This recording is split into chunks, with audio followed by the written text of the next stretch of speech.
Storytellers, people who excel at telling stories.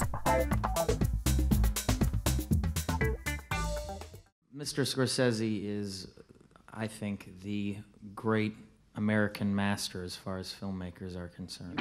A master storyteller, Martin Scorsese's films about mean streets and the violence of modern society have made him one of America's most respected and influential filmmakers. He often embeds his own experiences into his films, exploring his Italian-American heritage and examining themes built around redemption and sin to craft his story.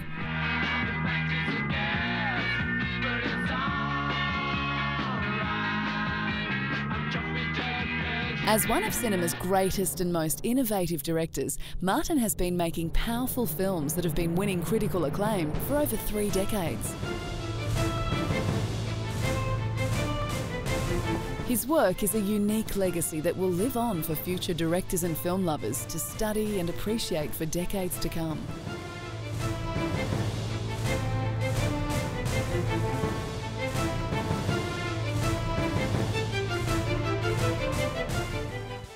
His 1973 film Mean Streets marked the beginning of one of the most productive and important star-director pairings in film history.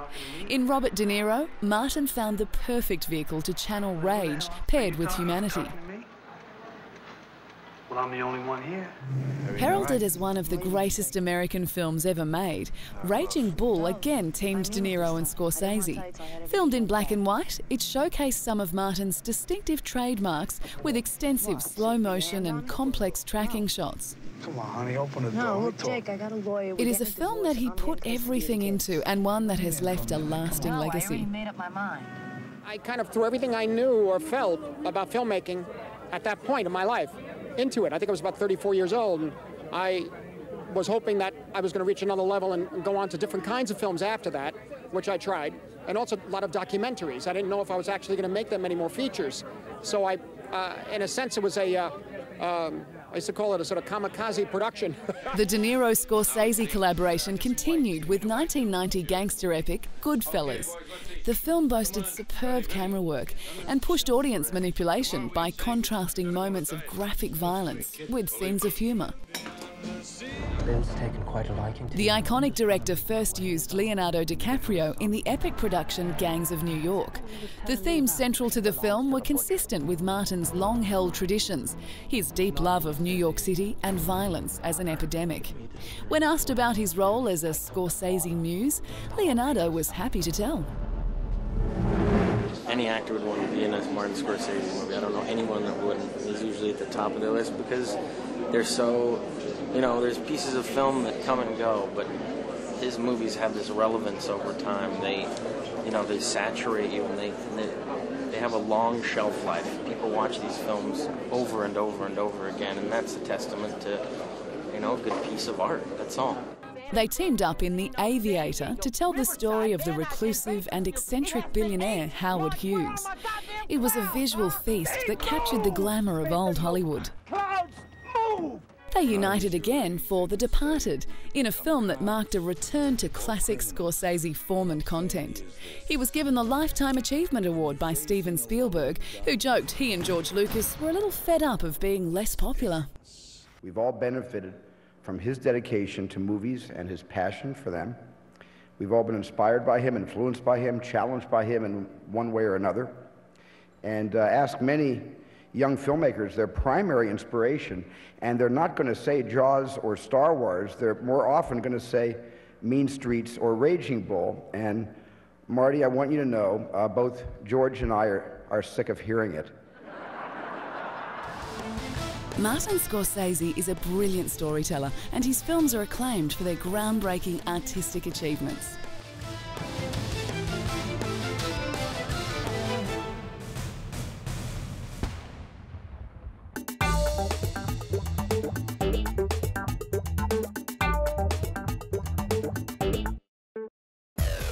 Known for his unique visual style and slavish attention to detail, Ridley Scott has had his highs and lows as a filmmaker, but there's no question that he has directed some of cinema's modern classics, including Alien and Blade Runner.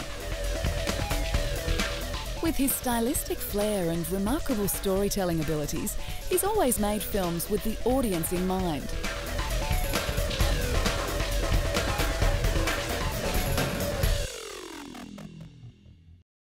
Before Steven Spielberg made extraterrestrials cute and cuddly, Ridley made them slimy and savage in one of cinema's greatest nightmare inducers, Alien.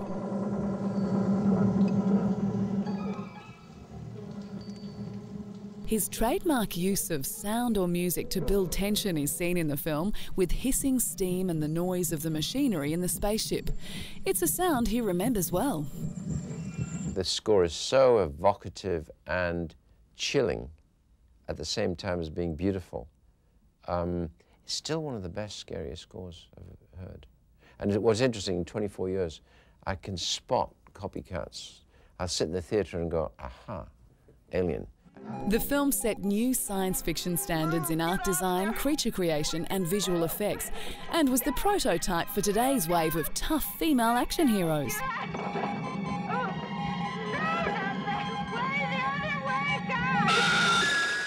His first foray into the world of historical epics came with his Oscar-winning film Gladiator. His striking visual style was especially evident as he recreated ancient Rome. He uses very slow pacing until an action sequence, of which there are many, which is characterised by many rapid edits. And I will have my vengeance. There, you are not what you were born. His 2005 film Kingdom of Heaven is especially notable for being both visually and musically inspiring. The stunning cinematography and haunting music help tell the story of the Crusades. Is what lies at the end of crusade. His war drama, Black Hawk Down, established him as both a critically and commercially successful filmmaker. He used his trademark ability to place the audience in the action and earned an Oscar nomination for Best Director. The film's battle scenes were especially acclaimed for their realism. Hell yeah. Just remember when everybody else is shooting the same direction. Ridley Scott doesn't just make movies, he creates worlds. The influential director and his production team scale new heights in creating worlds on film. They build vast sets on locations and fill them with big-name international stars and thousands of extras, as well as enhancing action shots with state-of-the-art effects. Ridley has evolved into one of the most respected directors of his generation and one of the most successful.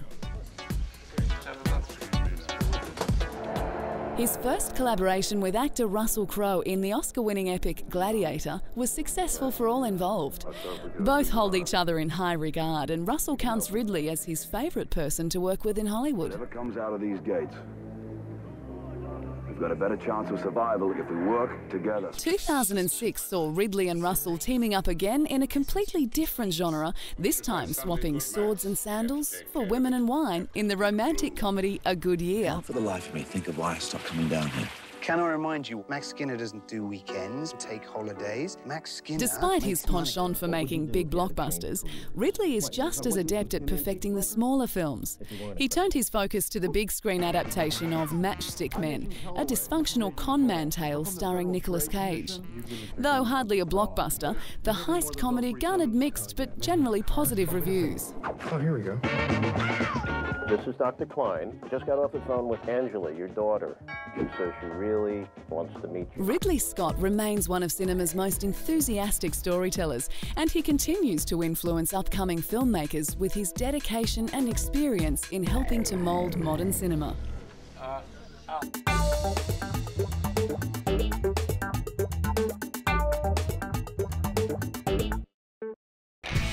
When it comes to movie storytellers, is there anyone better than the man who brought us a man-eating great white shark, cute extraterrestrial and dangerous dinosaurs? One of Hollywood's favourite and most powerful directors, Steven Spielberg's imagination has kept generations enthralled. Responsible for some of the top-grossing films in Hollywood history, Steven is an Oscar winner and considered the most influential figure in the motion picture industry. A A common theme throughout Steven's films is a difficult relationship between parents and their children. He often portrays fathers as reluctant, absent or irresponsible, and the protagonists in his films often come from families with divorced parents.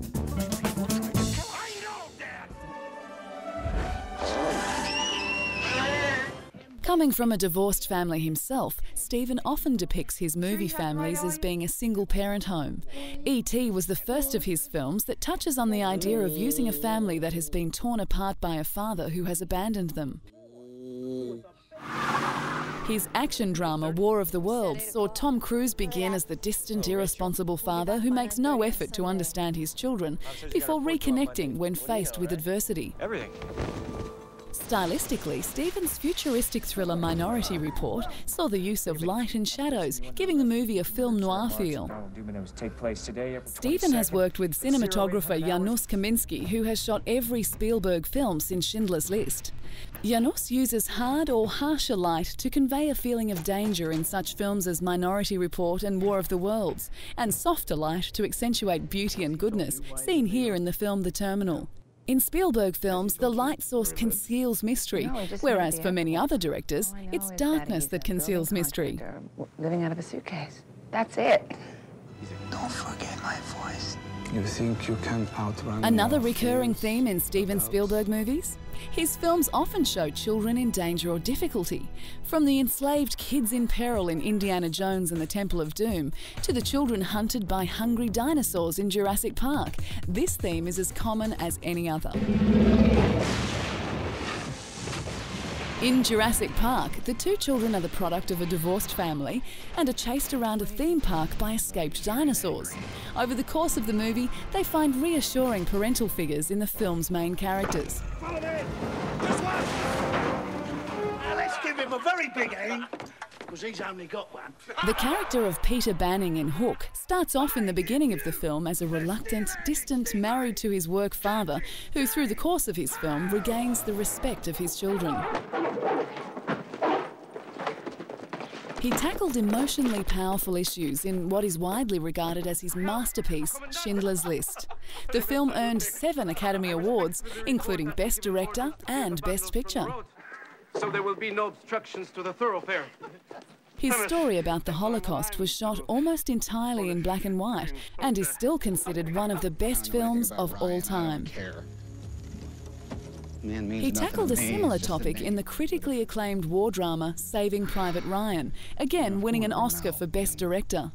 The film set the standard for the realistic depiction of war battle scenes. Then that's my mission. He teamed up with George Lucas to bring dashing action hero Indiana Jones to the big screen in Raiders of the Lost Ark. Due to the success of the film, they created an adventure trilogy that remains a favourite with new generations. Those people are trying to kill us. I know, Dad! It's a new experience for me. Despite his hit film Jaws winning 3 Academy Awards and grossing over $100 million at the box office, he declined offers to direct its sequel. There really is no doubting that Steven Spielberg truly is a wonderful storyteller. He is a master storyteller. When I read the script, I'm not just looking for good writing and a good character, I'm looking for a great idea. With all the things that he has in the frame, he never loses sight of his narrative.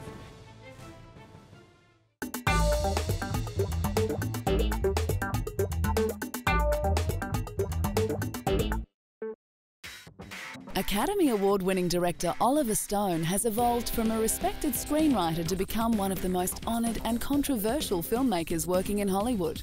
This intricate storyteller doesn't hesitate to tackle the difficult subjects in a manner that other directors see as taboo, and this often leads to box office success. Let me tell you about heartache and the loss of God. Wandering. He tackled the subject of rock legend Jim Morrison in his 1991 film, The Doors. When The Doors, led by iconoclastic Morrison, burst onto the music scene in 1965, they soon became symbolic of the decade. Oliver's film, starring Val Kilmer as Morrison, depicted not only the infamous LA band, but also the era. On scales. All people, all actions. We're all just little pictures on a scales. His historical epic Alexander was based on the complex and heroic Alexander the Great, who led his army through many sieges and conquests. But it appeared Oliver couldn't conquer the box office or the critics. Has known since the beginning of time. What stands Oliver apart from his contemporaries is that he doesn't shirk away from the more controversial subjects. With his critical stance on the US government to the Vietnam War, this director leaves no topic uncovered.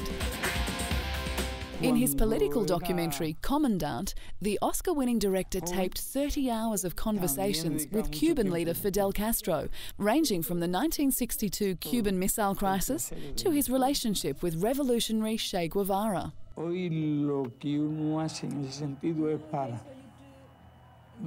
The documentary was deemed too controversial and has not been released in the United States.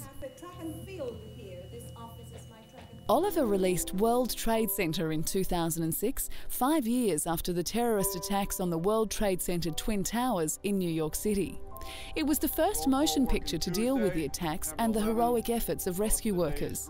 While there was some outrage, with many believing it was too soon, it was released to favourable reviews. He likes to explore the lives of people no longer able to tell their own stories. He helped cement the Jim Morrison legend with his film biography, creating a whole new generation of fans after the singer's death. After his own experiences in Vietnam, in which he was twice wounded in action, he felt that the people that lost their lives in the World Trade Center attacks deserved to have their stories told. It seems like the Vietnam War, Watergate, Iraq, all these things get built up, 9/11, into mythologies. This is about what it was like at ground zero, you know? This is a guy fighting in the bush based on my personal experiences. So it wasn't, they weren't political in the bush. I mean, it was just everyday survive. He has made 3 films about Vietnam: Platoon, Born on the 4th of July, and Heaven and Earth, with Platoon loosely based on Oliver's personal experiences as an army combat fighter. 20 years on, the Oscar-winning film still resonated with people, and it was re-released in 2006 at the Cannes Film Festival. Any Given Sunday, about the power struggles within an American football team, saw him tell the story through the on-field action. Similar to Platoon in both the way the public received it and the way it dealt with a controversial issue, World Trade Center was named Best Film at the 2006 Hollywood Awards.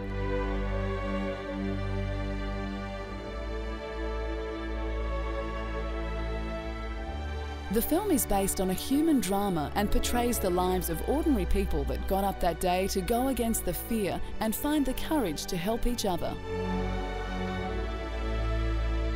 No matter the content, Oliver Stone's intelligence and ability as a storyteller constantly challenges audiences. Like no other filmmaker, he has left an indelible mark on the world of cinema with his thought-provoking films and public opinions.